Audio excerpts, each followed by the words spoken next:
Ah, Happy Mother's Day. Mother's Day. That beer sounded crisp. It sounded nice, Chris. Was that what is it a Knot Hill? It's not a Knot Hill. There was no like flying beer spitting out. No flying beer. That's how you'd really know, right? This is from Black Hog. Ooh, Oh, it's the hazy ale. a Um, hazy ale. yeah, Does Black that Hog mean it's like Brewing giving Oxford. some like IPA vibes? It's an IPA. It's a hazy, Oh yeah. Okay, it's a hazy, that's hazy, the kind of ale that it is. I got a it. hazy, lazy IPA. Indeed. So Very nice. Very nice. Have you had this one before? Or is this a new one that you're trying today? no, I've had it before. It's a good one. I like these Black Hog people. Very nice. Very nice. Chris, is it too hoppy for me? Do you think I would like it? I don't know. Let me take. Give it a sip, Chris. Let's find out. This is just a beer Oh, tasting show now. no, it's not. It's not ridiculously happy. It's good. It's all right, Chris. Oh, Chris, you got a little the foamy beard. But I think that's adorable. I think it's excellent with some pretzels for sure. Well, you're right, because it needs to pass the pretzel test for me to be pleased with it, you know? I think it would definitely pass the pretzel test. It passes the pretzel test in my house. Okay, well, if it passes the pretzel test, then it's good So, stuff. It's good damn stuff. straight, damn Yeah, straight. we got a like popping in here. I also agree. Sounds good. All right. It is Mother's Day. Happy Mother's Day to all the moms out there. I hope that you got a chance to be celebrated and hope that you had a wonderful time today slash this weekend. I was celebrating Mother's Day a little bit early yesterday with mom and Aunt Christine. How are they doing? They are doing fabulous. Chris, we went shopping Oh, and we were at the lovely Sono Collection, browsing J. Jill and several other stores that we like. And it was wonderful. And then we went over to Barcelona. Chris, have you been to the restaurant chain Barcelona? I have not been to Barcelona. Chris, you must go. It's, Spanish tapas. They have an incredible wine list. We're just selling different kinds of, people need to sponsor us at this point. But Kidding. we had a wonderful late lunch. It was so nice. We had some cheese, we had some charcuterie, we had some tapas, we had a bottle of cava. We had an amazing chocolate cake that was basically a souffle. Oh, We were just wow. oh, We were feeling amazing. that sounds very dangerous. The whole thing. Yeah. But the most important thing is that the moms had a blast, and we had a really lovely time together. They enjoyed everything and enjoyed their gifts. And how is Melissa today? Chris, did you have a nice day? Did have a nice day. It's kind of a weird weather day today. It's chilly, kind of gray, but we had a This oh couple of nice this hikes. weekend the weather sucked so much, Chris. I mean, it's May, right? We've been waiting for this. No, it's 50 degrees and raining and cold. And I feel like I have a little thing in my throat, I'm a little achy. I'm a Good. little Oh, sleepy, good. not feeling amazing. And But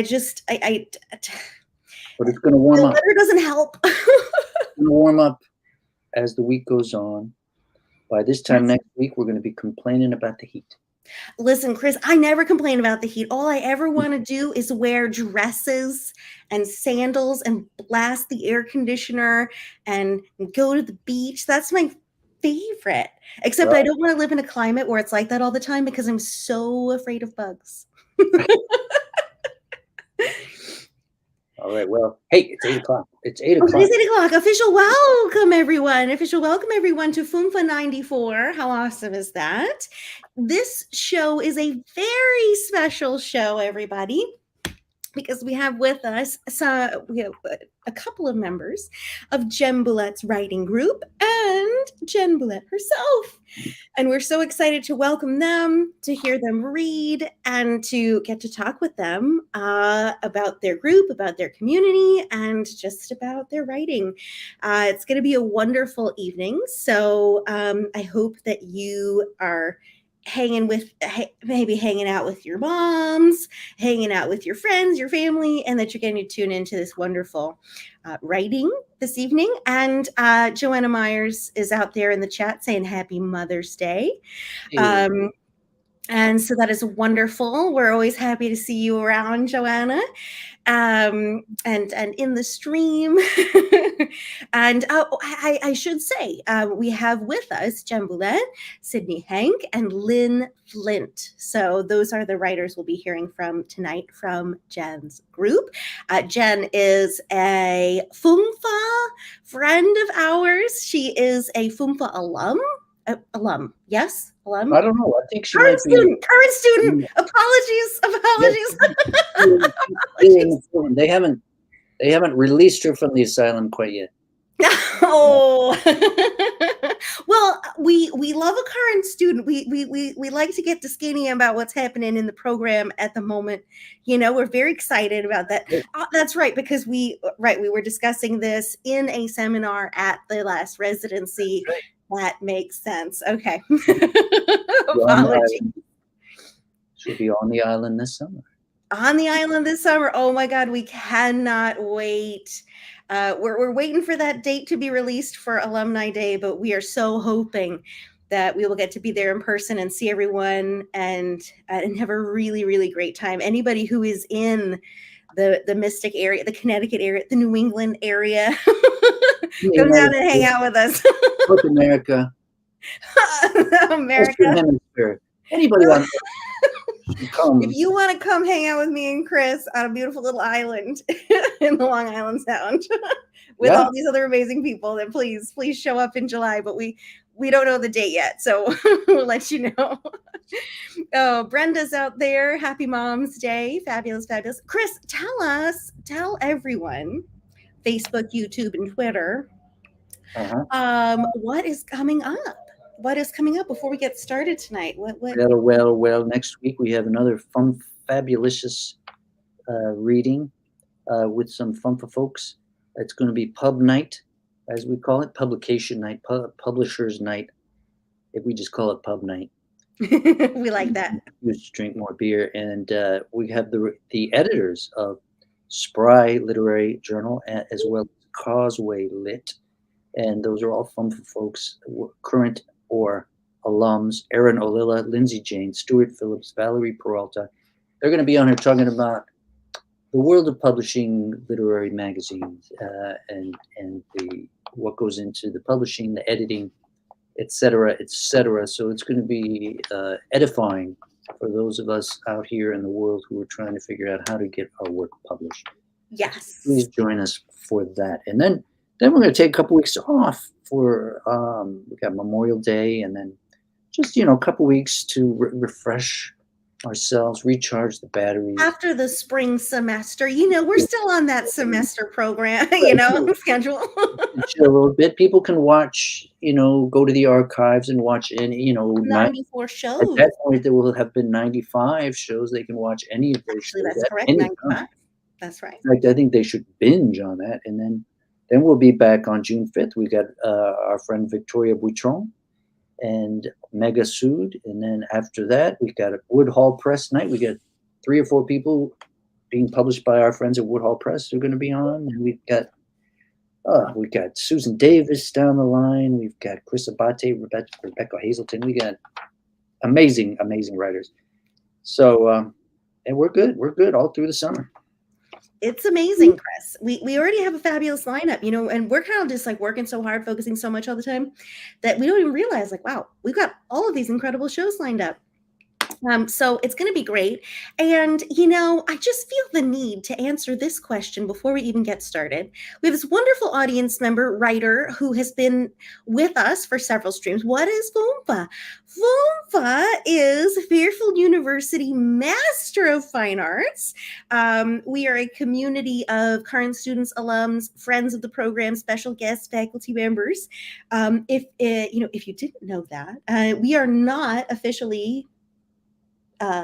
paid by the university.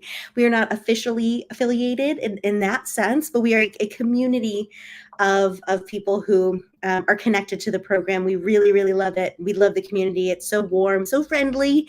And these past 2 years, we've just been connecting within our community and beyond. And we so appreciate that you're here. But without further ado, we need to get to our first reader of the evening from Jen Boulette's writing group.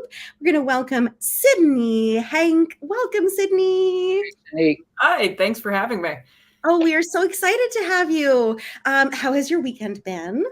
Kind of cold, I just like you was caught in the rain yesterday, which was no fun, but I was glad to be out a little bit today, even though it was overcast. There you go. That's the spirit. And oh gosh, we can see like on out your window, like my window too. It's just like gray, rainy. But the nice weather is going to come, and it's still good to really to get out and enjoy the weekend. I'm going to go ahead and introduce you, Sydney. Sydney Hank is a social worker by day and poet by night. I love that sentence. He received his bachelor's degree in liberal arts from Sarah Lawrence College and his master's from the New York University Silver School of Social Work. Sydney's poem Shadow was published in the Rat's Ass Review. Okay. That's great. He is an asexual transgender author who loves sword fighting, beekeeping, and baking bread from yeast to fire, the wild sourdough starter. I have so many questions for the Q&A. I love these hobbies. Sydney lives in Connecticut with his husband and their misbehaving cat, Lady Capulet, the best name for a cat I've ever heard. Welcome, Sydney. Take it away. Yeah, so I'm going to start with one of my first poems, which is titled Backpacking. In silence, true silence, when the birds have stopped and the bugs have left you, when even the wind cannot be found on the darkest of nights, I have heard the most sound, the sound of my thoughts fighting to break free, a deafening accord so loud that you wish for anything to break through the dark, to cover your ears that only makes the thoughts louder, the torture of your own mind screaming to no longer be held back, to be acknowledged and loved for who one is. But you can't have that. For who will you become when the thoughts take over and you can't stand the silence, true silence? This next one is called I Am Not Okay. How does one express a feeling without judgment, without fear? When all the eyes are on you, you must always look behind, at goalposts never reached, to stumble before you. Any weakness taken, used, abused. A lapse and you are placed at the start. Always shoots, never ladders. Life keeps happening, whether you have the luxury of looking to the past. Yet I am supposed to be okay, accepting with everything that's happened. Life is what molds us, makes us. Yet we are to ignore the outcomes for the favorable ends. Forget the sums to always end at I'm fine. But in truth, I am not okay. This next one is entitled Snake. The snake lies upon the moss, grounded amongst the forest floor. To each scale a piece of wisdom, its length, the measure of the years it has learned to live. Its tongue issues forth to taste the air, offering nothing but a hiss, a recognition of breath. A creature never looking back to its old self, who sheds its past, born anew with each loss.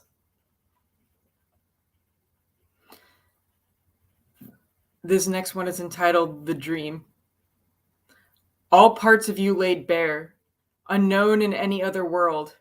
How could it? Others would not allow it. A secret desire, words unspoke, except to one that never answers. A wish that could never be, but here it is safe from reality. The feeling real, touched by incorporeal hands, till the alarm sounds. Looking down, nothing has changed. This next one is called Guilt. Guilt is what brings us here today, a force wielded by ourselves that drives us to care for others.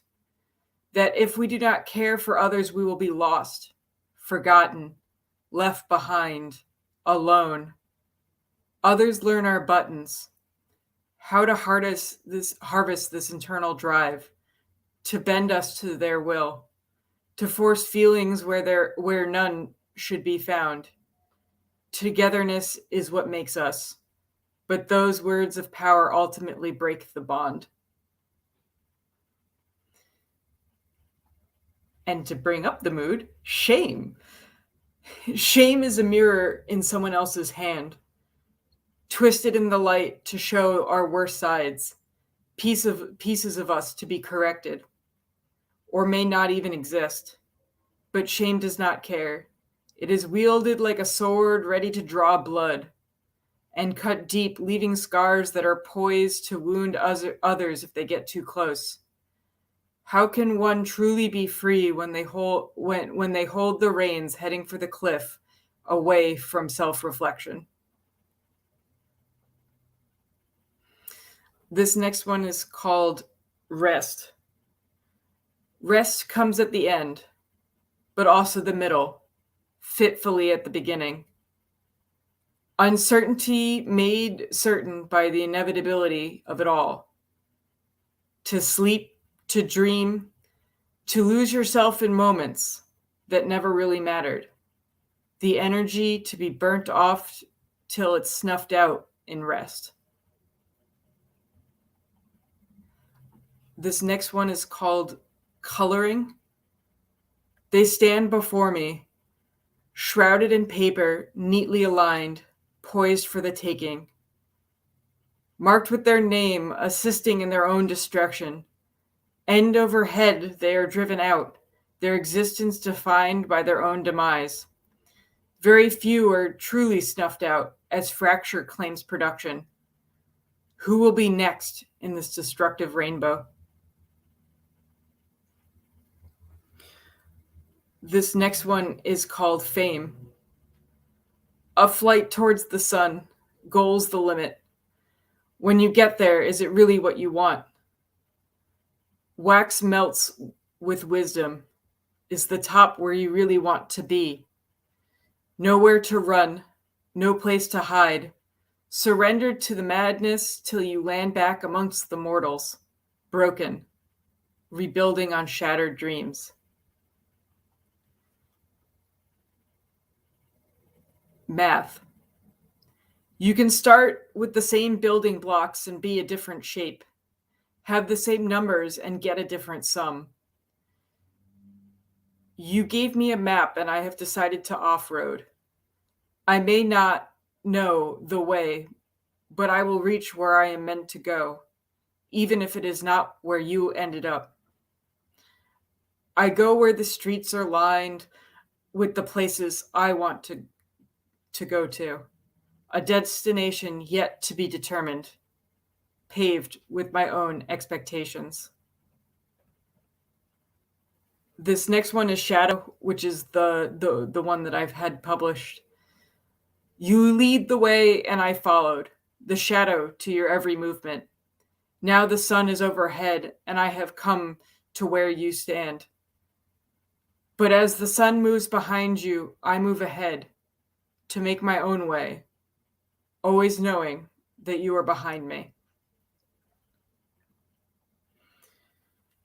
This next piece is called Driver's Ed. I don't do this to spite you. I do this because I am tired of ignoring me, making myself a second-class citizen, a monk without piety, giving everything up for an unachievable ideal. That somehow that will make me the hero of the story instead of the unnamed victim crushed by a building. But how does one believe when the only option is to look away from the traffic and hope you don't crash? And the last one that I brought today is entitled Words, Words, Words. Language layered in a context is subcontext. Who you are wrapped in words. As a being, ripped away like paper after the rain. An egg roll when the shell is pulled away, unstuffed. To be is to ascend words, just being, in a world made up by language. Thank you for having me, and that I apparently am short on so much wit. Oh my God, no, you just shared so much with us, Sydney. Fabulous, fabulous, fabulous. Sydney, how many poems was in there? I condensed it to 5 pages and hoped that I could read slow enough. I mean, I have many more, but when it comes down to it, it doesn't super translate to time very well. So I was hoping that would be sufficient. Sydney, they were absolutely wonderful, and they are absolutely sufficient. Thank you so much for sharing your poems with us. Really, really lovely, poignant, powerful stuff with so many little jewels of wisdom in there. And you've got some lovely comments in the chat that you'll have to go take a look at on Facebook later. Awesome. Thank you very much. Yes, thank you so much. There was a lot of I don't know how many poems you read. You read, it was like boom, boom, boom, a lot of poems, and each one was like a perfect little jewel. So right, in a way, it's good to go a little short because it's each one was a lot. Each one is it allows it to resonate. Exactly. Perfect. And Sydney, we will see you in the Q&A. So everybody save up your questions for Sydney for around 9 o'clock when we get to our Q&A time. Thank you so much again, Sydney. Awesome. Chris, an amazing start to the evening. And you're absolutely right. Boom, boom, boom. So many fabulous poems. It reminded me of some of our poets who have been on who are just like knocking us out, each one rapid fire. Reminded me a bit of Elizabeth Strauss, Deadpan Lizzie, just knocking you out. And she's written like hundreds, thousands of poems. It's that's amazing. I love it. I'm inspired. I love it. Very, very cool. And well, folks, that was Sydney Hank, and we're excited for the Q&A. But we have 2 more readers this evening. We need to welcome Lynn Flynn. Welcome, Lynn. Hello. Hey, Lynn. Lynn is going to be audio only with us, but we will be sharing an image of Lynn while she is reading, and we're really excited to hear everything that she has to share with us. So, Chris, would you mind sharing Lynn's bio while I grab the photo? Of course. You folks out there can close your eyes and imagine. And this is a short and sweet bio. Lynn Flint is a 20th century anthropologist with a strong interest in art, antiquity, music, and nature. There we go. All right. Okay. And we're gonna have just a little simple visual, correct? Oh, yes. Oh, sorry.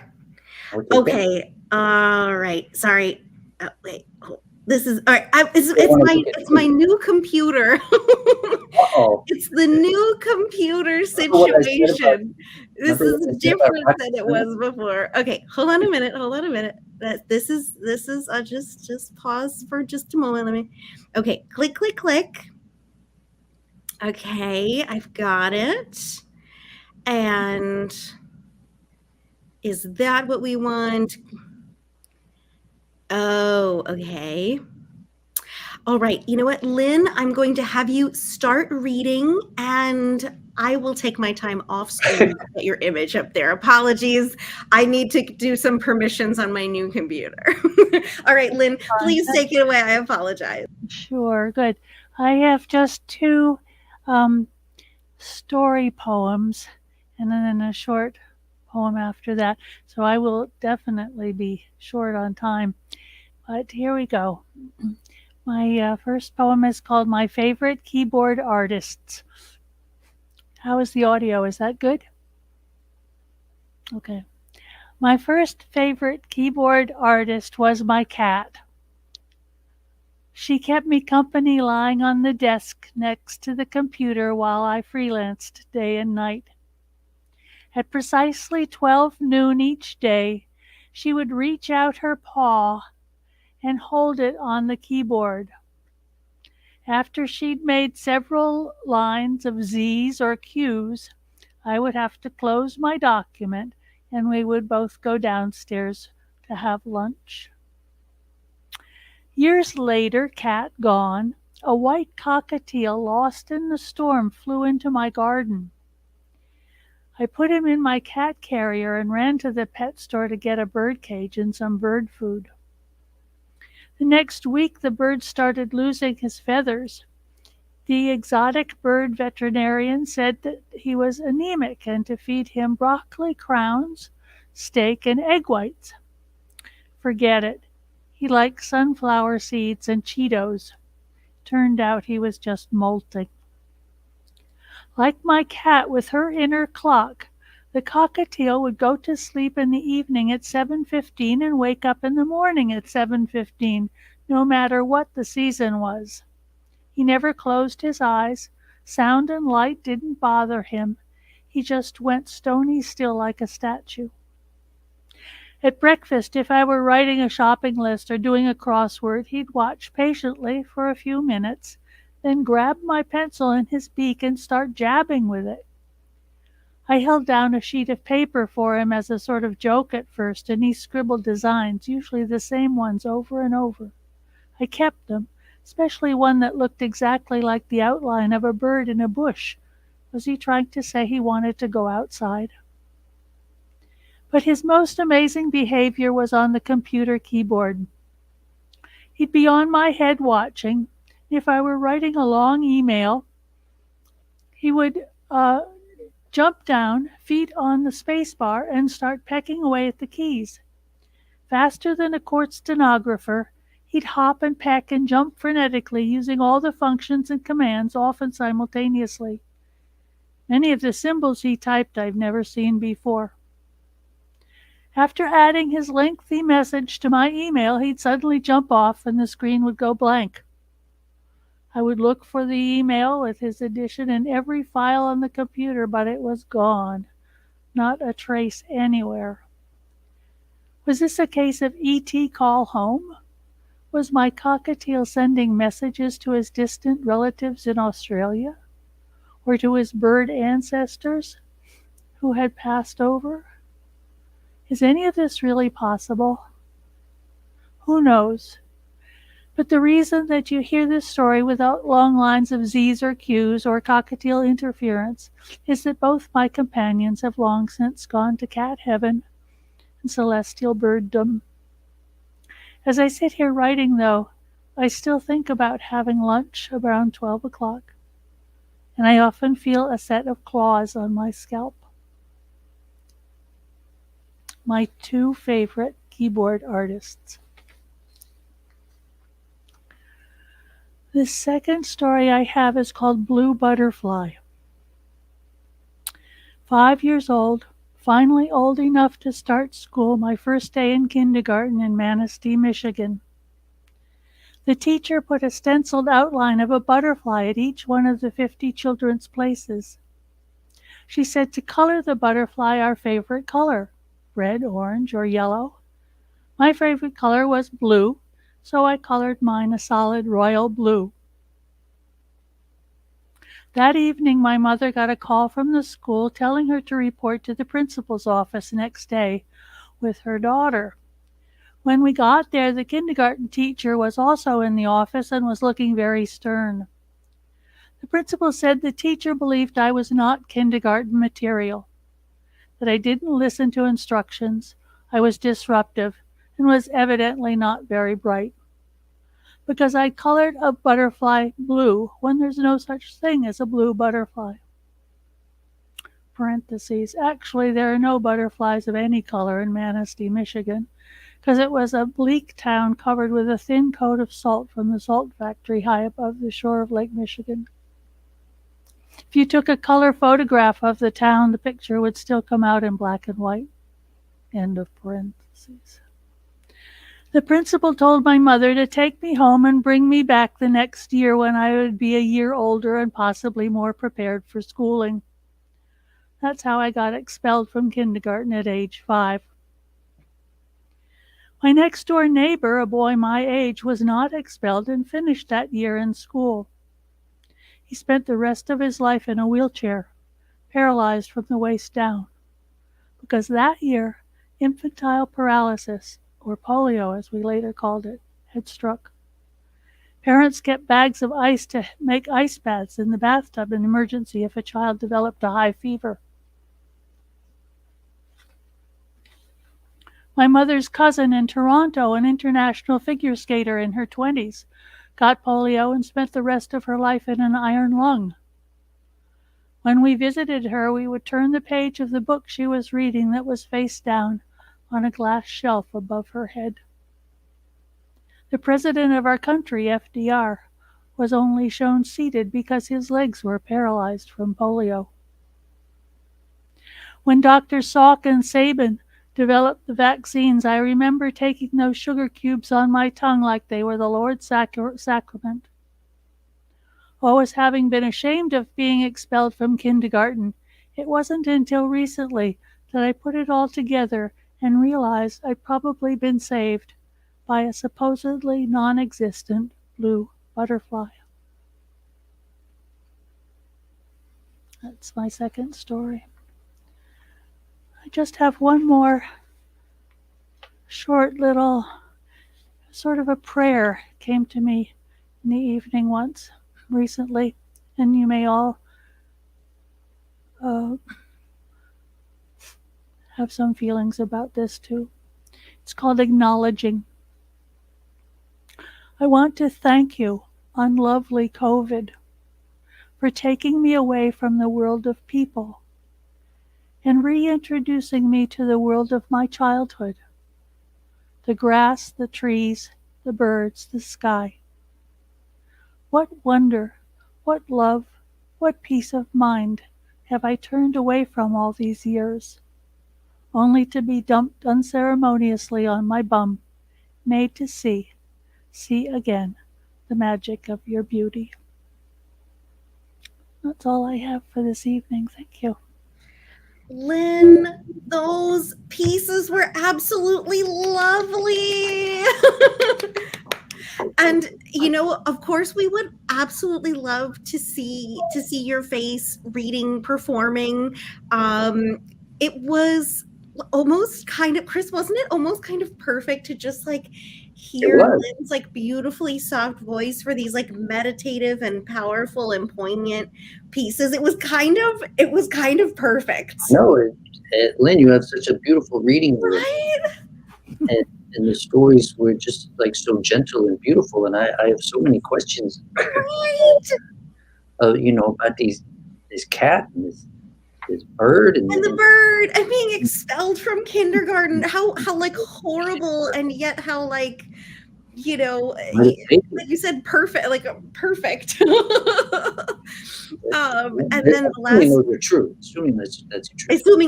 Assuming that is true. Oh, I mean, absolutely true. These are absolutely true. That was question number one. Mm-hmm. Oh yes, completely. I call these stories ordinary magic. I love it. Yeah, that's a great name. Lynn, are these published? No, thank you. No. Oh my goodness. I'm putting them in a drawer that you can discover after I've passed away. This is the fastest way to become really famous.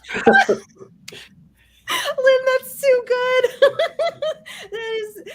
Oh that is dear. so funny. But listen, we feel lucky that we got a chance to hear these really powerful, beautiful pieces, and read in your voice. You know, this it really kind of very very special thing for our live stream, and we look forward to asking you some more questions during the Q&A, and that last piece as well. You know, Hmm. the poem, the prayer, very very powerful, and definitely, you know, definitely resonant. So please, Lynn, if you do have Facebook, I think even if you don't, you should be able to pop in there later and see all the comments you received during your reading. But we'll look forward to seeing you in the Q&A. Thank you very much for letting me We're share. hearing you anyway. Yeah, we'll hear you in the Q&A. Thank you, Lynn. Thank you so much. Wow, Chris, wasn't that just delightful? That was great. That was terrific.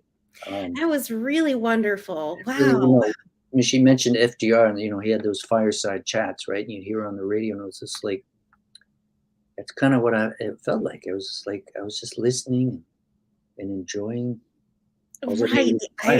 I completely agree. I completely agree. It was a really, really serene reading experience. And I can see you backstage, Chris. And usually when you're listening to a reading, you're kind of like closing your eyes, you're focusing, you're listening. And this was kind of one of those experiences where it was like, kind of that. Well, like, we love the visual, right? That's part of the reason why we're a live stream. But just kind of having that element taken away, it lent itself kind of very perfectly to Lynn's work. That was very cool. Oh, Mom just popped in the chat saying she had a typo actually, but she meant to say, sorry, I'm not staying Mother's Day. But she just wanted to say hi. And she wrote dirty by accident, which was kind of funny. Oh, Mom. You know what that means? Mom that means that Mom opened. That means that she got into the bubbly that I gave her yesterday as part of her gift. All right. I have a lot of questions for Mom, but that'll have to wait till later. It will. And one of our fabulous audience members, I hope I'm pronouncing his name right, Bauki Kamstra, just made a great comment for Lynn. The kindergarten teacher was lacking. Art does not depend on the real colors of things, but the true colors of things. And I just love that. We can bring that back during the Q&A. Thank you so much for sharing that. What a powerful piece that was. But we have one more reader before Q&A time, and that is Jen Boulette, whose writing group this is. And I just can't wait to hear from Jen. And welcome, Jen.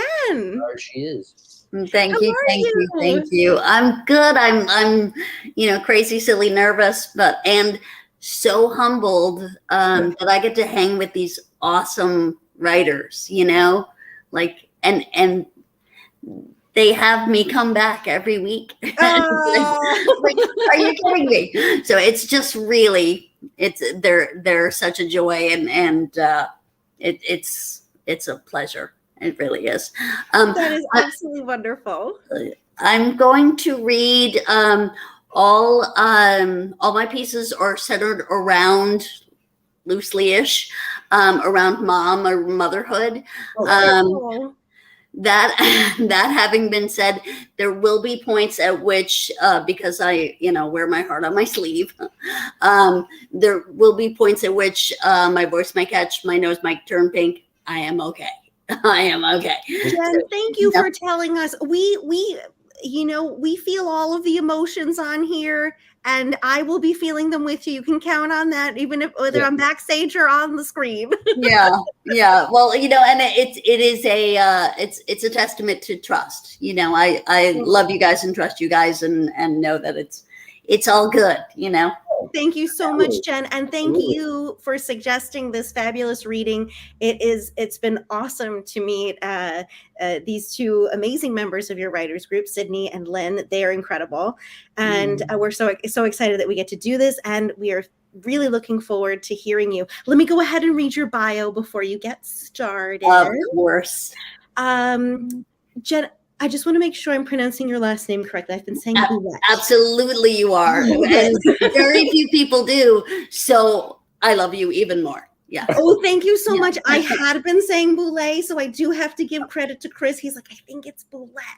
Can I say really quickly that it means little meatball? So it's very distinguished. Very distinguished. That is probably the best last name. That is so great. That's awesome. All right. Jennifer Boulette is a writer of nonfiction, fiction, and poetry. She is concluding her Master of Fine Arts at Fairfield University and has loved every minute of it. We get that feeling, Jen. Jen works as a therapist for individuals on the autism spectrum. She finds writing inspiration from the many joys and absurdities surrounding her life as a mother of a young adult, a victim of the charms of her 2 dogs and cat, and her colorful family by birth and or association. Jennifer is an extremely grateful, purposeful member of this mystery of human existence. I love that, Jen. Take it away. Okay. I was going to begin by apologizing, but that's, part of my personality, my charm. So I'm not going to. My mother is a domestic queen. She taught home economics before I was born and sewed our clothes, whether I liked it or not, most of my life. She enrolled me in brownies and 4-H. She made me take home economics in my high school and insisted I practice sewing. She even encouraged me to try my hand at crochet. But why try to be a princess to the queen? The royal hierarchy's already been well established. My role, jester. I prefer a takeout call, and my daughter Zaya has been known to moan at the statement, I think I'll cook tonight. My ex used to call me No Flava Flav and No Spice. I used to find these somewhat endearing. Now not so much. My daughter and I were visiting my mom just a bit ago. As is our way, my mom's and mine, I had a Mother's Day gift from almost a year ago that I had forgotten to give. Our obligatory love for each other, I mean, she's my mom. I'm supposed to love her, and I'm her daughter. She's required to love me, had made the when I see her next, I'll give it to her sentiment not so out of the ordinary. But it's now or never. She's got late stage pancreatic cancer. It's a necklace with 3 circles, one for her, one for me, one for my daughter. My mom has 4 grandsons. My daughter Zaya is the only so very special granddaughter. My mom delights in the necklace and immediately asks me to help her put it on. She lays it flat against her, fingers the 3 united circles, and smiles at Zaya. Hun, she says to Zaya, I'm making your favorite meal, that Mexican casserole you like. Love is hard for my mom to express. Her range of emotion extends from the super excited, momentary upturned corners of her mouth to the much more typical pursed lips of a persistent, habitual frown. Words are not her forte. Kisses and the wild abandon of unbridled hugs, not her gig. Nope. I used to watch the Brady Bunch or Partridge Family and long for that mother-child expression of love. They seemed so perfect. In less than an hour, the child frustrated the heck out of the mom, or the mom frustrated the heck out of the child, and voila. By hour's end, they saw each other as valuable and lovable again. I had a paper route as a child and felt more affection in collecting 75 cents from strangers than was often exhibited by my mom. It's not that she doesn't love me. It's just was never said. At least I never heard her.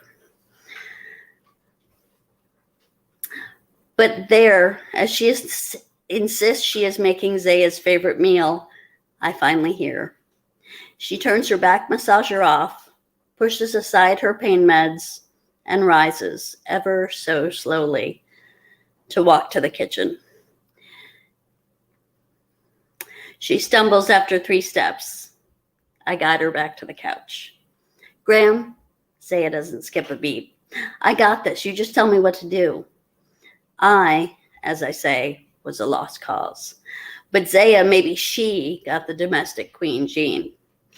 I massage my mom's back. That's something I can do. She moans, lifting her head every so often. Yes, Zaya, that's right. Chop those tomato chunks even finer. Perfect. Head down on her forearms again as I rub.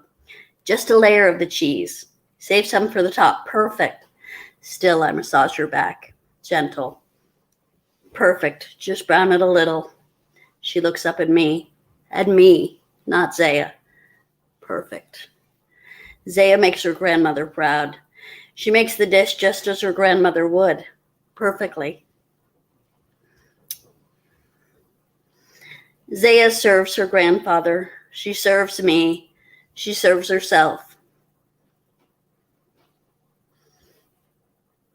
My mother smiles, upturned lips and teeth before drifting off to sleep. The cancer has taken her appetite. I wash dishes after the meal, ever so grateful I can finally learn to feel Mom's love, knowing this is something I can do. 10 days later, as I'm preparing to pick up my takeout dinner, my sister calls. Mom has passed. And I know love, Mom's perfect enough love. I know what I can do. I know what I can't or don't do. I know the many things Zaya, like her grandmother, can do. And I know her love of us both. And the next piece.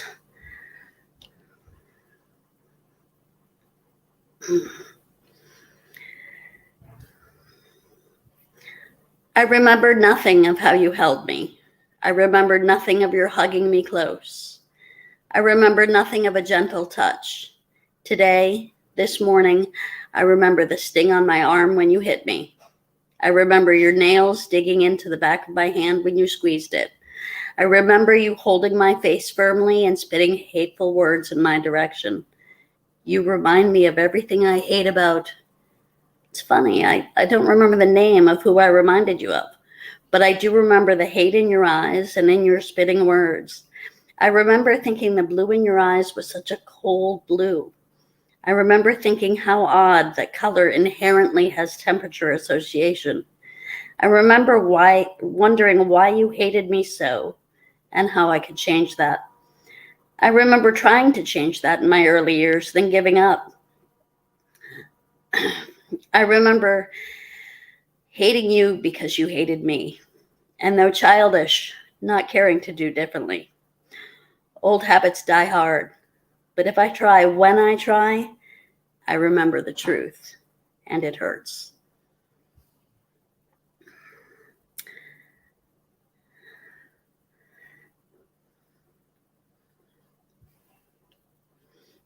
These are all so cheery. And continuing in that vein, 8 minutes to 6. 8 minutes to 6. A pause. An inhalation followed by an exhalation. An inaudible heartbeat. A musical rest. And then the voice on the phone said, Mom died. A rope walks into a bar, sits down, orders a drink. The bartender says, Hey, buddy, we don't serve your kind here. Dejected, the rope leaves. Outside, he ties himself into a knot, phrases his end, and walks back into the bar. The bartender stops him and says, Hey, aren't you that rope I just sent out of here? To which the rope replies, No, I'm afraid not. I'm afraid not.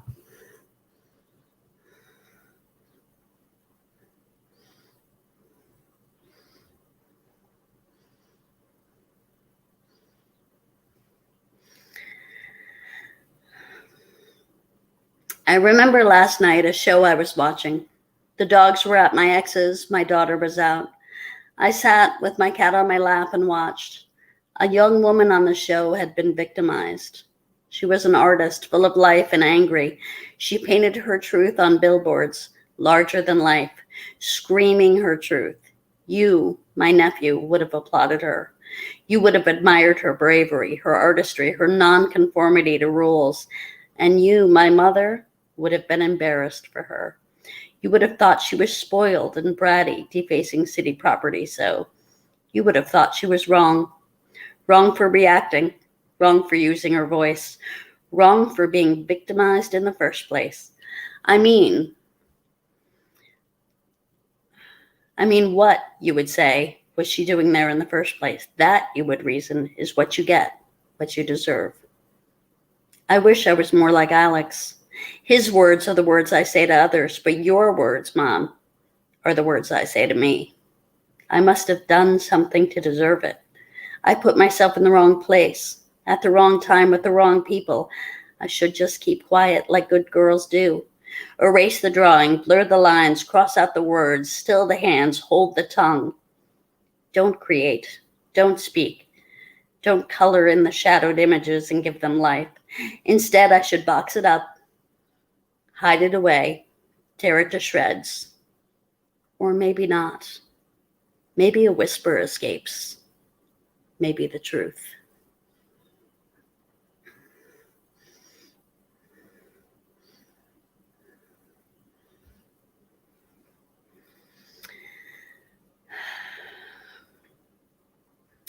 My heart wants you to know I see you. I hear you. I feel you. Hot breath behind me, sulking in the shadows, hiding around the corner, tiptoeing behind me. But I hear you. I see you. I feel you. I cannot look away. I'm frozen, fixed, and yet moving fast lest you pounce. Not you, fond memories or joyous thoughts, not celebratory occasions, not your kindness, your gifts. It's the grief that threatens to pounce. Not the you, but the undeniable absence of you. It's the empty space left behind that threatens to eat me alive, to swallow me whole, to vomit me up completely unrecognizable from the me I was before this grief overcame me, consumed me and tore me to shreds. Running and standing still, fruitless efforts to deny what threatens to drown me if I step a toe in. Yet I must dive down. I must sink to the bottom, explore, feel, be haunted, shiver, cower, and know that I will surface again. New, a life lived, running away, always drowning. My heart wants you to know I choose to float. But in diving down, I feel cold, chilled from the inside out. The light fades and my vision turns more divine than human. With these eyes, this vision, I see you. I see us. I see the mother you'd hoped to be and the mother you hoped I would be to your granddaughter. I see the mothers of all creatures, flawed and beautiful, perfect in their imperfections, and okay in their adequacy. Not trying to be other, not ill at ease, content, secure in the knowledge that love is theirs and expressed just as it should be. I see mothers giving and receiving, taking in, doling out. I see extensions and cooperations, collaborations and conduction. I see what the heart sees. Motherhood is an attribute, a gift. It does not come with prerequisites or prior credentials. There is no certification course. Motherhood, I see, is flawed and beautiful, blemished stone, antiqued, aged, and valued for its character flaws. Motherhood, the bottom of the sea shows me, shimmers in its own light.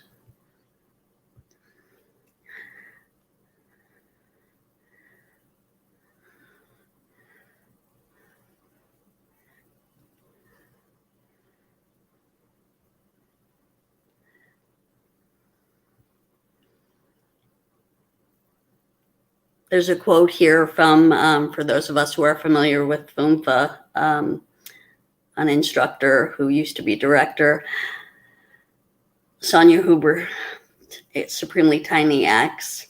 A mother is not a god, but mothering is akin to being a prayer. It is the simultaneous action of translation and protection. And then my poem follows.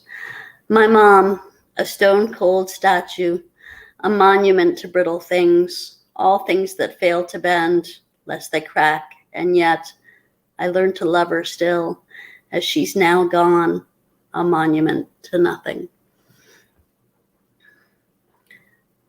And last, and hopefully far more cheery, a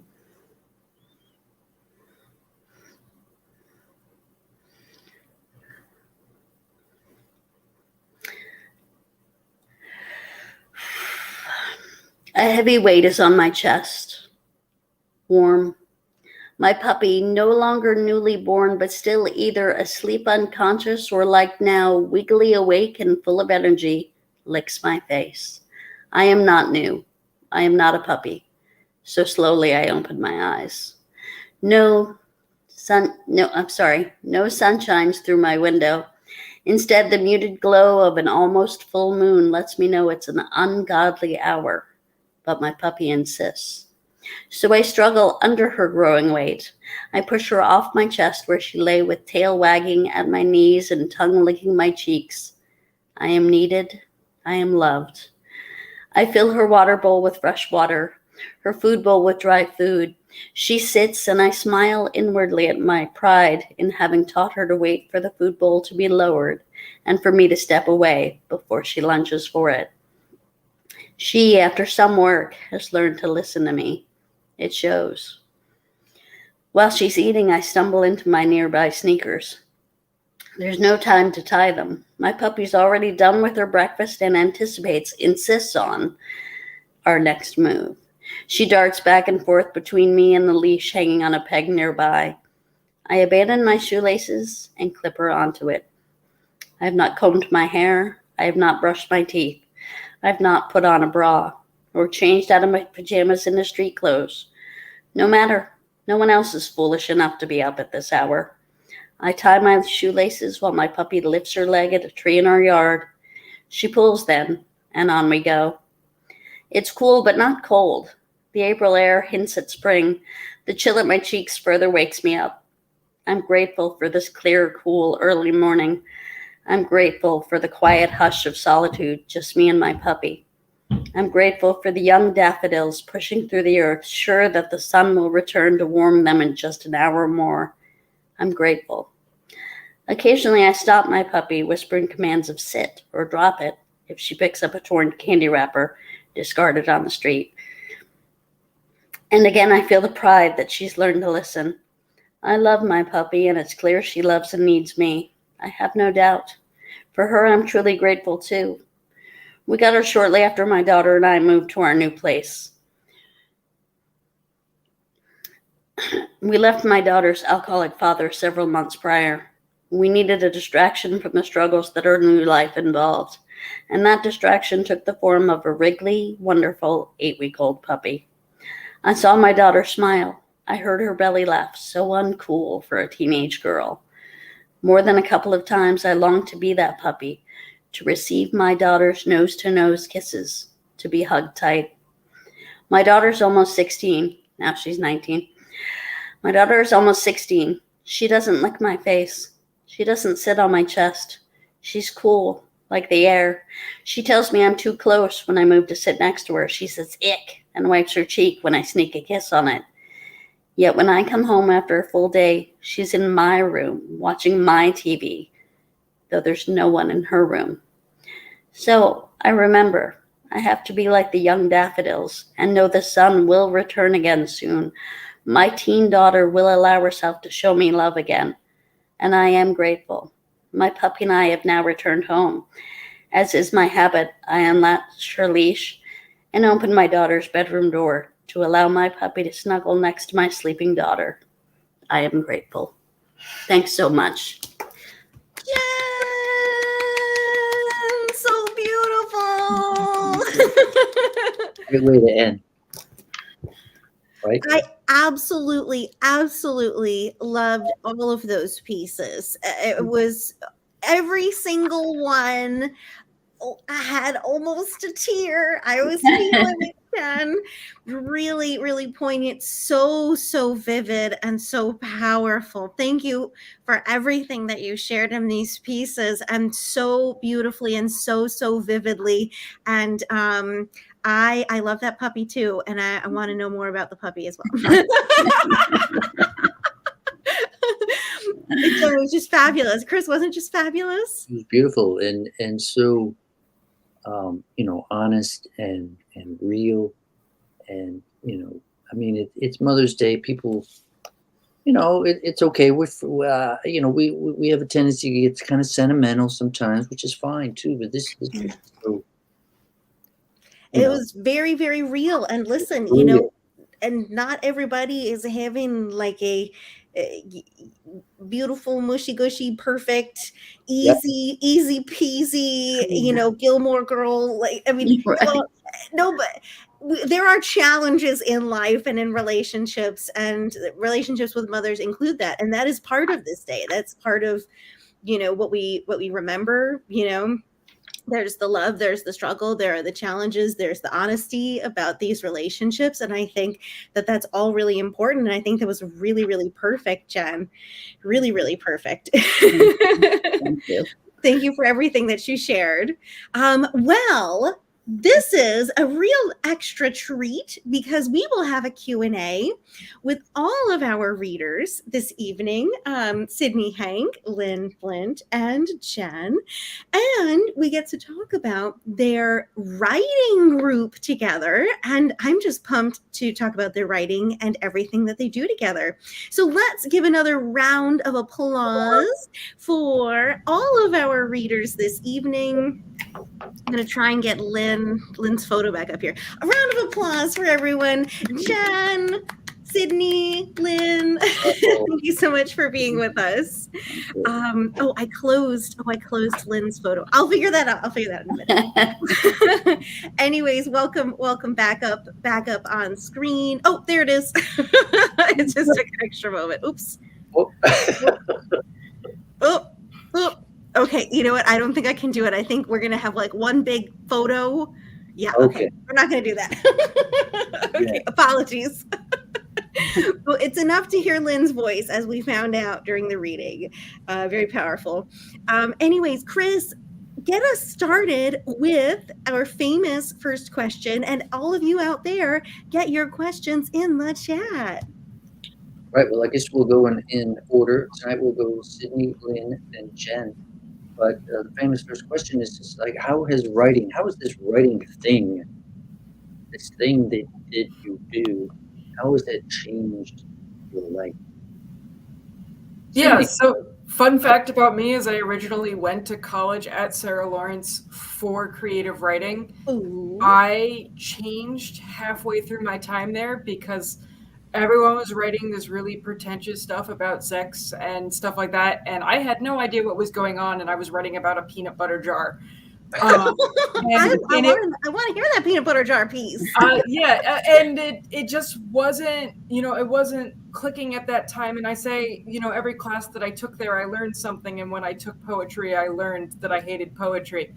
So it's kind of ironic that I'm back.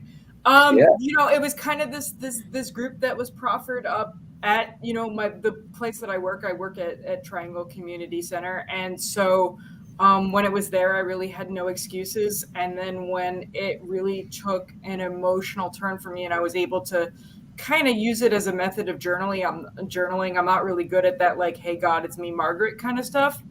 My therapist said, don't stop.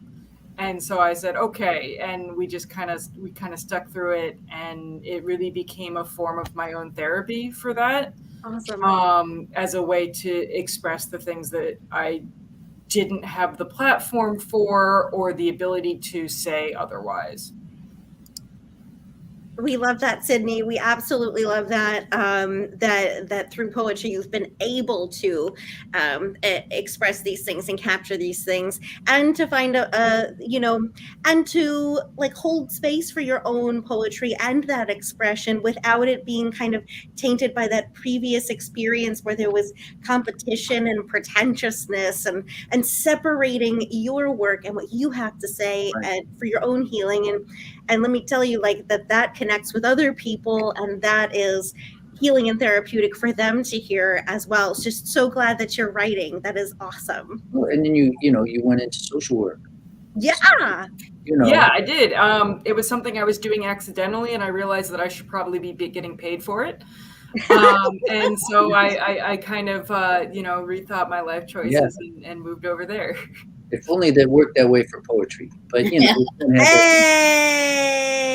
Hey!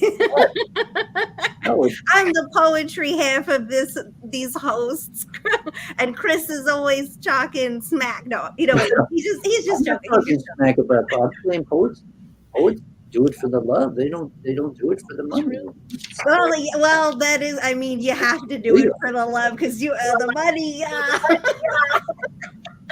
The money's not there for social work either. I'm sorry to tell you. I've heard that too. I'm a teacher and I used to work in publishing, so the salary sadness is with me too, Sydney. All right, so Lynn, how has writing changed your life? Well, let's see. Being trained as an anthropologist, which is my first love and it still is. I think it's the greatest thing to be, if you have to choose to be anything, because it's totally all encompassing. Yes. But being an anthropologist, I had a lot of experiences that other people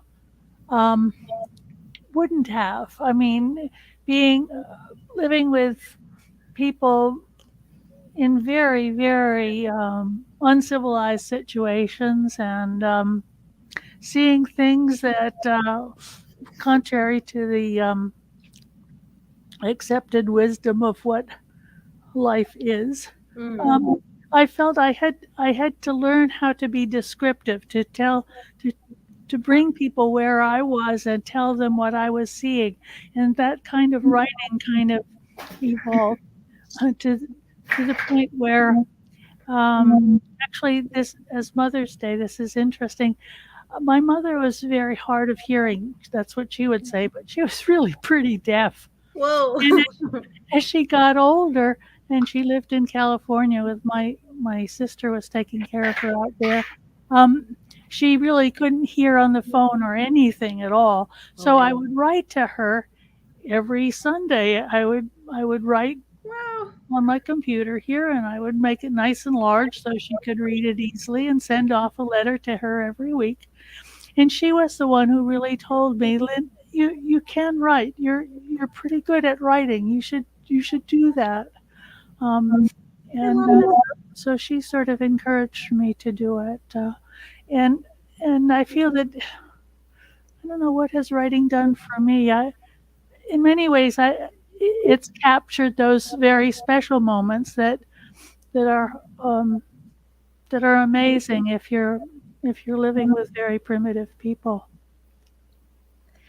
Lynn, that is so fascinating about being an anthropologist, and I can imagine, just the little bit that I've read, in terms of what anthropologists have written, that you would have to be incredibly descriptive and to do a bit of translating between cultures without interpreting and layering, exactly, perspective on top of that. The ABCs, right? Yeah. Ask a question, be curious, and connect. And then B is don't judge, just like you say, don't judge. And what a great skills to have as a writer, just, not writing about your work as an anthropologist, but just writing about your life and about the people in your life. If you have this training as an anthropologist of observation and how people behave in certain groups and what have you, right. What a great advantage to have. Right, and kind of observing that realness and recording that, and maybe shaping that, but not filtering, any realness that may not be, exactly desired or approved of. That it is very authentic. I think that's so fascinating, Lynn, and I'm so glad it's so sweet and lovely to hear that story about your mom encouraging you to write, and you writing those letters and with the large print. I just love that, and I'm so glad that you are writing these. The pieces you shared were wonderful. Can I make a comment about Jen's selections? Go for it. It struck me because this happened to me, I think, after my mother died, after both my parents passed away. I noticed that I began remembering more about what they said, their lessons, what they taught me, what they would say, their whole way of looking at life and the way that they handled it. I remember beginning to understand so much more after they were no longer actually there as a person. It's an amazing thing that happens, Wow. and I'm really grateful for that. Very, very interesting. And sometimes they, it's just like, somebody has to leave for you to recognize what they had while they were there. Right, and maybe you were saying what it meant. I think there's a static in everyday life that makes you not pay attention really to the deeper meanings of things. Yeah. And that's, I think, when somebody leaves, then that static is gone and you begin to get the clear messages. That's so true. Totally. Jen, tell us how writing has changed your life. Just a little, like completely. Sorry. Sarcasm is like my middle name. Perhaps my first name as well. It has completely changed my life. I was raised, many of us were, but I was raised, stand in a line with your siblings, have dad yell at us about, not cleaning our room or whatever, and we weren't allowed to speak. There was not an emotional range allowed, verbally. Right. So I'm not explaining that well, but you are. Writing, I wrote from an early age as a release, like as a way to be heard, and now that I'm not silenced, right. I'm not sure that I ever was, but I kind of interpreted that I was. But now that's sort of like I feel free to speak, to write, to whatever. Literally, my poems are more center of the page instead of on the left. Wow. Like sneaking in. Do you know what? I know it's hokey, but no, it's not hokey. It's like the whisper is actually becoming, oh wait, I can hear that, Center. So I think writing, I don't want to be melodramatic here, but I think it's kind of saved my life. It's given me a voice. And to be in the company of, to be at Fairfield U in the MFA program, to be in the company of those at the Triangle Community Center, just has opened doors to a level of vulnerability that is so, I'm honored to be a part of, whether I'm the listener or the writer trusting the audience, either one or both is just, I don't even know what the question was again, Chris, because I'm just but it's just, I think writing for me is an exercise in vulnerability. Whether it's writing about it and sharing or hearing somebody else's and just being honored with their vulnerability, it's just so, it's priceless. Jen, do you think it sounds like you grew up under very how do we say, strict, oppressive, authoritarian, parenting.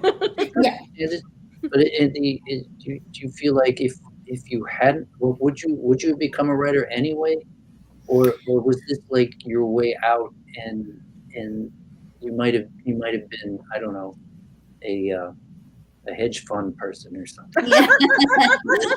I'm pretty sure that would never happen. I have neither the talent nor the interest, but you know, money coming my way would be good. But, Oh yeah. I think that it's hard to say, Chris. I think that that's the drive to write is directly because I had so many words that couldn't get out. Do you know what I mean? Based on how I was raised. But I think that the longing to write, the propensity to want to write, is part of something that I would have, however I was raised. Long answer to a short question, but absolutely, absolutely.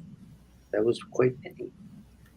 Yeah, well, because you know, the urge to write and express yourself this way, whether or not, you know, whether or not we grew up with oppressive and difficult parents, you know, so many of us grow up just, you know, when you're a child, when you're a young person, when you're a teenager, even a young adult, you just feel like sometimes you can't speak in the world. You can't find your words. You can't put things into words. You feel like you can't be vulnerable. I mean, no matter what environment you're in, there's so many things that stop us, that stop the words before they even come out. And I think that, you know, coming to writing, believing in the worthiness of that, putting our feelings, our prayers, our thoughts, our wishes, our stories into words is such an empowering move. It's such a vulnerable move.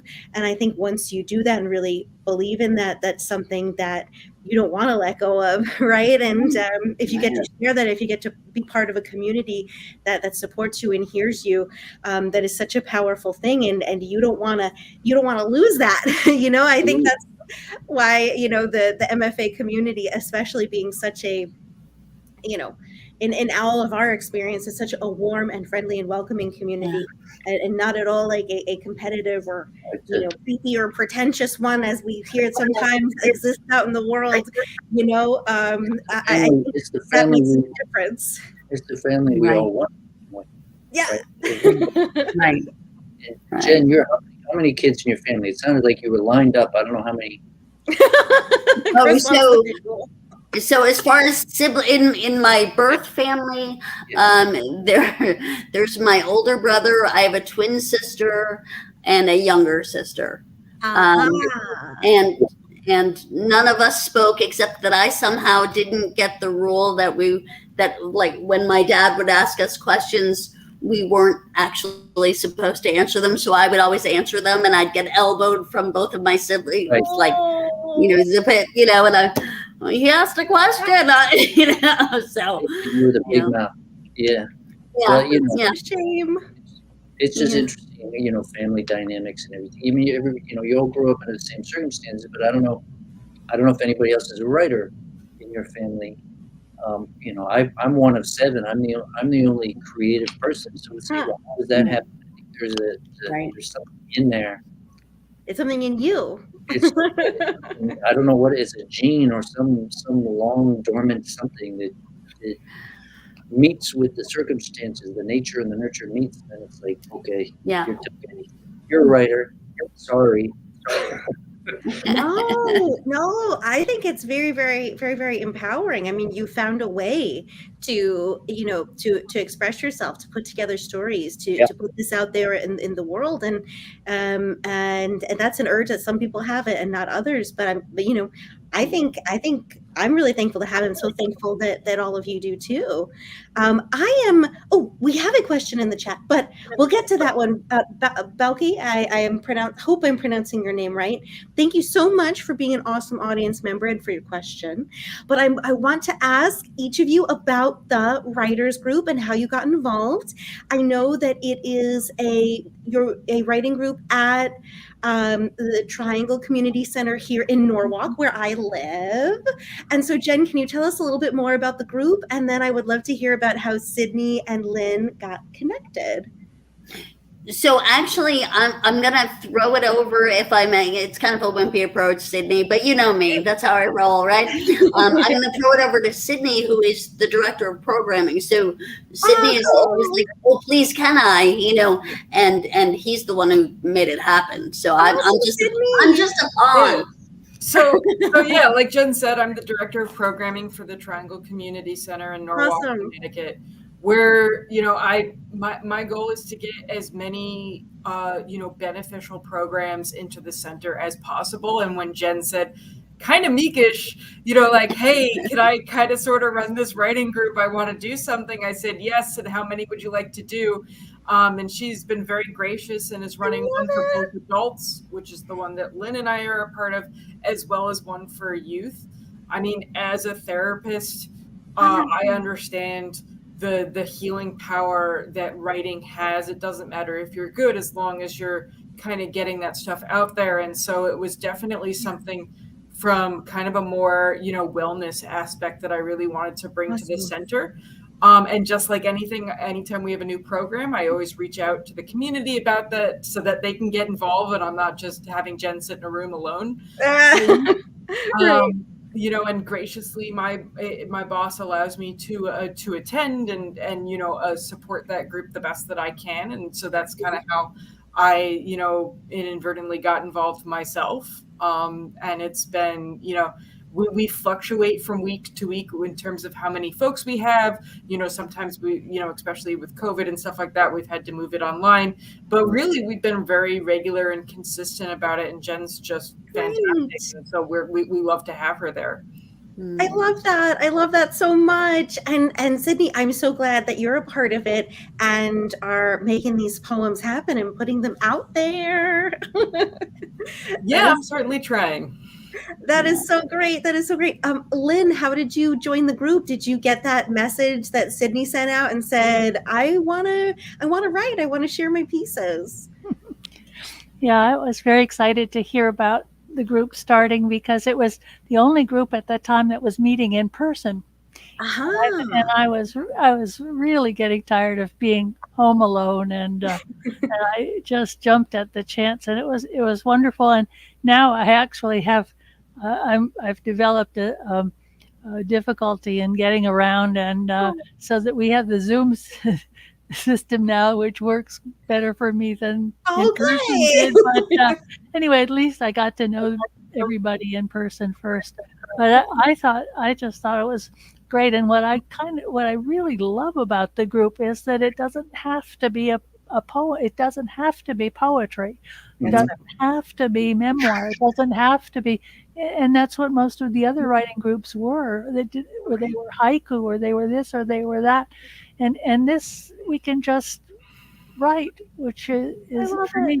And my background, I just don't have any training. I would really, really love to be able to write words that sing, that are so beautiful, but it's the descriptive thing that's just, I'm so stuck on that it's hard for me to break away from that. But I have a place in the group, and I love it. It's terrific. Thank you. I love that too, Lynn, and that is just the best thing to hear. And I'm sure Jen is just thrilled to hear that as well. Yeah, I do just want to say, if I could, both Lynn and Sydney and other group members, just huge gifts to me every week. I'm so grateful. And Lynn, don't for one second think you have no talent or can't write, or I wish I could, or any of that. You do a phenomenal job. So amazing. Yes. All of those pieces, I wish I had them in a book right in front of me. I want to feel them again. I want to share them. I feel the same way about yours, Sydney, and I feel like it's such a treat that we get to hear them tonight. And this, our live stream is archived on Facebook and on YouTube. So if you ever want to share with anyone who wasn't able to attend tonight, that this is yet another way to share your work. It doesn't just have to be in publication. Of course, it can always just be for yourself, but you can always go to readings, share it online, live streams and recordings. So it's really a treat to get to hear these works from your beautiful little group. And I also love, Lynn, that you said, and also just that it seems like in the group you are just writing whatever you want to write at that moment, whether that is poetry, fiction, nonfiction. Just you're just writing. Jen, can you tell us more about that? That's awesome. Yeah. So every group, every week, it's roughly 5 prompts. They're just random, not random, but random in quotes, prompts. And it's, a word or a sentence or a question.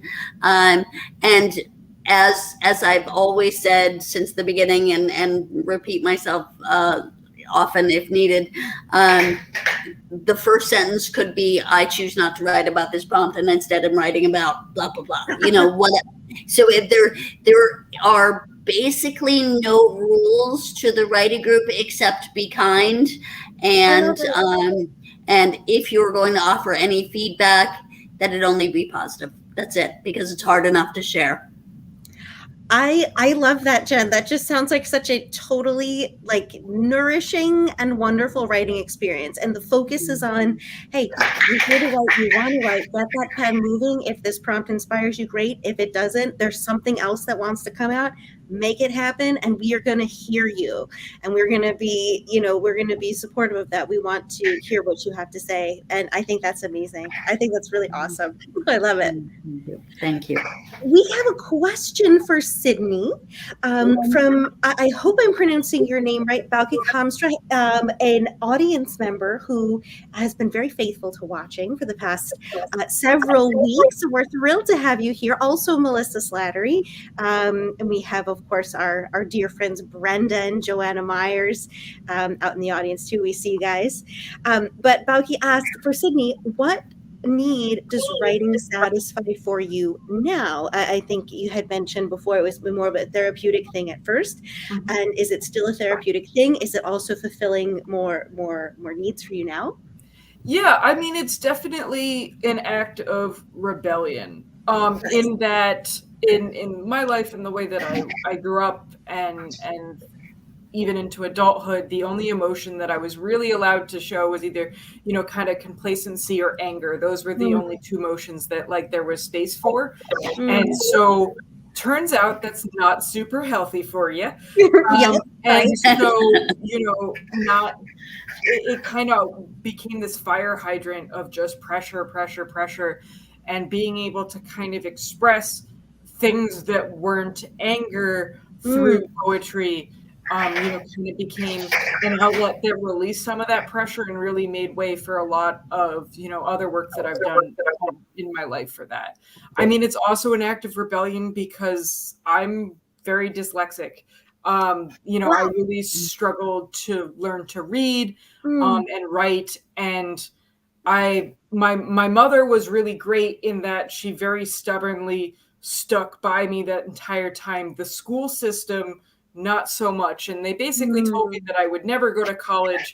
And then when I graduated college, they told me I would never go to grad school. And I did that too.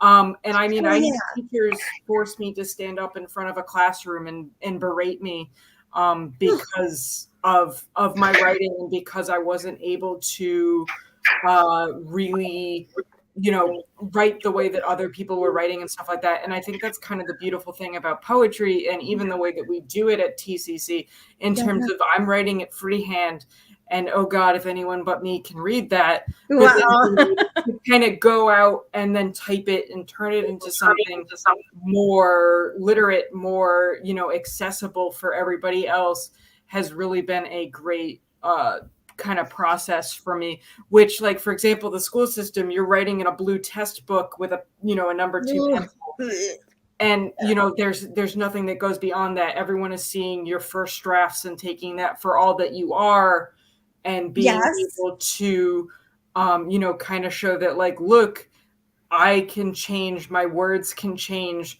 everything can change, and it's not what anything ever is at first glance has been a really great kind of process to kind of reclaim that and say, look, I can be productive in this sphere.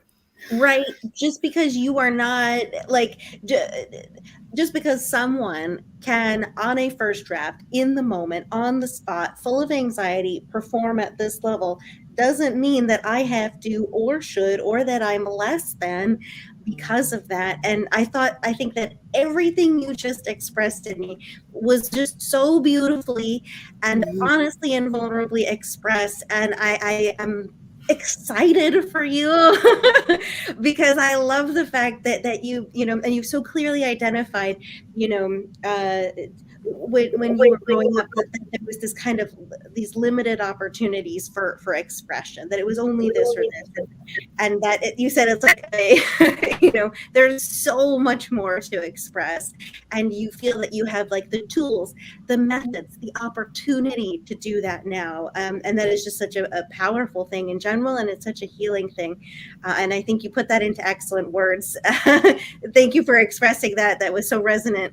Really, really awesome, Sydney, and happy for you. Thank you. Yes.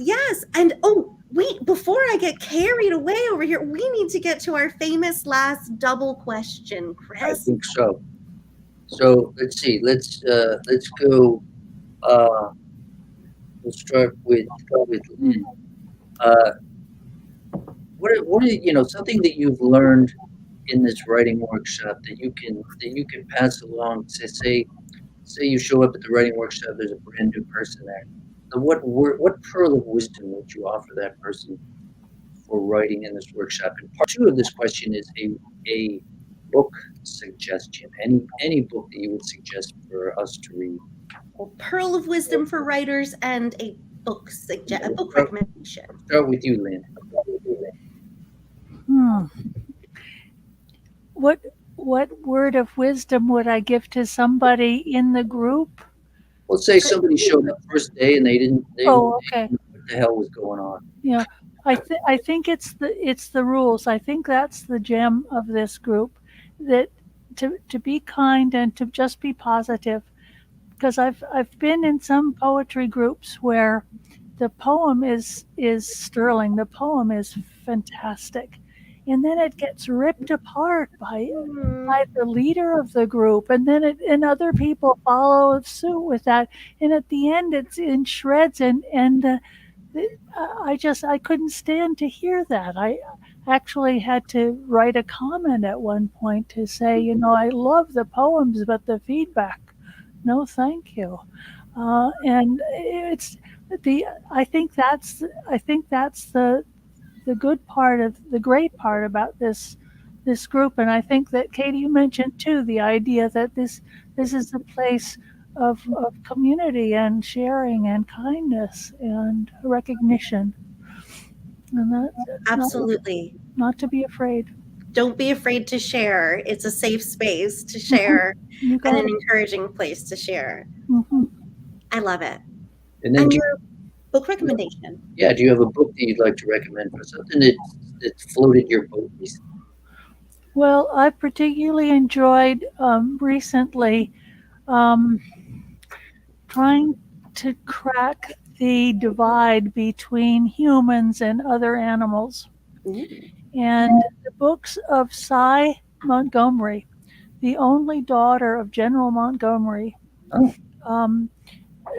She's written books on I think it's The Soul of the Octopus. She wrote on the octopus.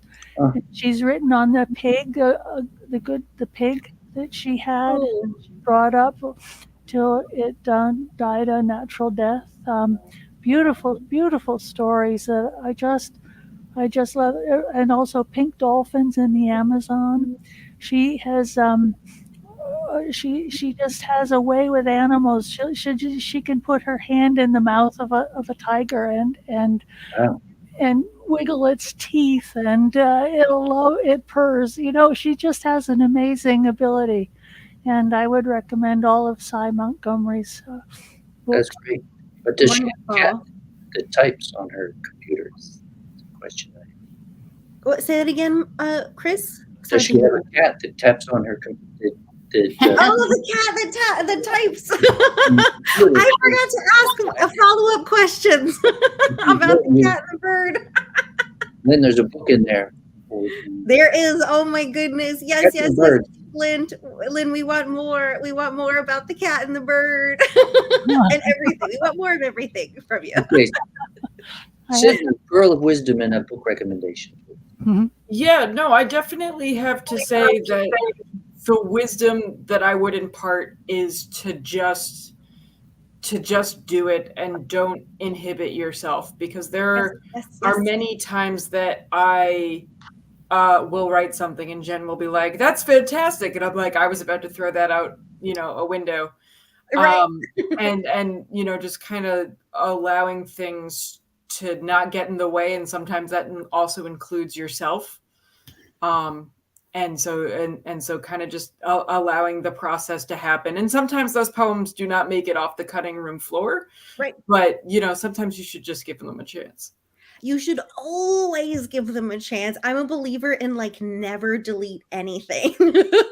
I have an edited, I do a save as every time because I always get concerned about myself if I over edit and I bruise the initial feeling, the initial authenticity, and I want to be able to go back and kind of see the story of the poem. As long as, there's cloud storage, there's a space for it. Don't stop yourself from writing and make sure you keep going. And even if you never publish something, that was definitely the on-ramp to many other poems. There's a journey there, and it's worthy. Totally. Anyways, your book recommendation, Sydney. Yeah. So it was kind of the first book of poetry for me that really spoke to it doesn't have to just be about pretty hills and flowers and sexy times, was Amanda Lovelace's The Princess Saves Herself in this one. Oh, yeah. which for me, I accidentally fell upon because I found the title and I said, well, it's poetry. It'll be short. And I read through it, and I sat down in one sitting and just read through it, which was quite a feat. And it really just kind of spoke to that, poems can be, a way of telling a story outside of our traditional narrative. Yes. And so I recommend that one highly. Great. That is awesome. Awesome, Sydney. Okay, Jen. Hi. Yes. No, sorry. I'm being silly again. Pearl of Wisdom. For me personally, and perhaps it's only my issue, perhaps it resonates with others, but I would say Pearl of Wisdom, don't wait for permission. So for me, not to wait for somebody to say, it's okay, Jen, go ahead and say blah, blah, blah. Permission doesn't, you have permission. Just because you occupy space on this earth, you have permission. Yes. So that's my Good one. Well, would that I believed it all the time, but I totally agree with you, Jen. I totally as a very people pleasing person, feeling like you need the approval or permission, even of mentors who would just be like, no, go for it. You feel like you still need to check. No, I can do it. I can make this decision. I can say this. I get it. I get it. Right. Absolutely. And then my book recommendation I'm reading right now, I had to look it up because I have no memory whatsoever, but The Glass Eye by Jeannie Vanasco is phenomenal. And I have not finished it, but I suspect it will finish phenomenally as well, but just a really, really great book. Excellent, Jen. Thank you so much to you, Jen Boulette. Thank you so much to Sydney Hank and Lynn Flint. We're just so thrilled to hear from you this evening. Thank you so much for sharing. Yay! Thank you. Join us next week for number, what are we up to? Good. 95. With publisher night, whatever we call it, with Aaron Olilla, Lindsay Jane, Stuart Phillips, Valerie Peralta, editors of Spry Literary Journal and Causeway Lit. We will be here next week. Same bat time, same bat channel. Yes. We are so excited for that. Thank you again. We wish you the absolute best with the writing group, and hope that you will keep in touch. So great to hear from you this evening. Everybody have a good night. We'll see you next week. Right. Thank you. See ya.